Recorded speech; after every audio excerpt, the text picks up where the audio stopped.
যারা কোনো জায়গায় কাজ করো তারা খুব ভালো করেই জানো যে সারাদিনে আমরা যে সময়টুকু পাই তার সিংহভাগ অংশ আমাদের অফিসে কাটাতে হয়। তো অফিসটা আমাদের বাড়ির মতোই কাজ করে, আর সেখানে স্টাফগুলো আমাদের কলিগরা সব আমাদের বাড়ির লোকের থেকেও যেন কিছু কিছু সময় অনেকটা বেশি হয়ে যায়, তাই না?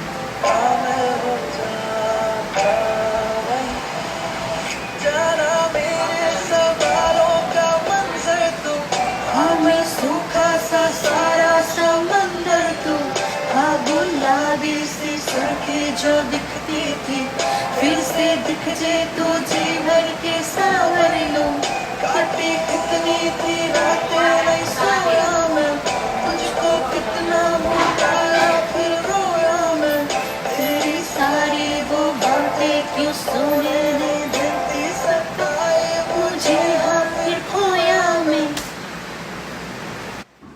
মজা ইয়ার্কি আড্ডা তো সবসময় থাকে, সে বাড়ি হোক বা অফিস, কিন্তু অফিসের যে কলিগরা থাকে তাদের সাথে আন্তরিকতা মনে হয় আত্মীয় স্বজনের থেকে অনেক বেশি হয়, কারণ এরা বাস দেয় না।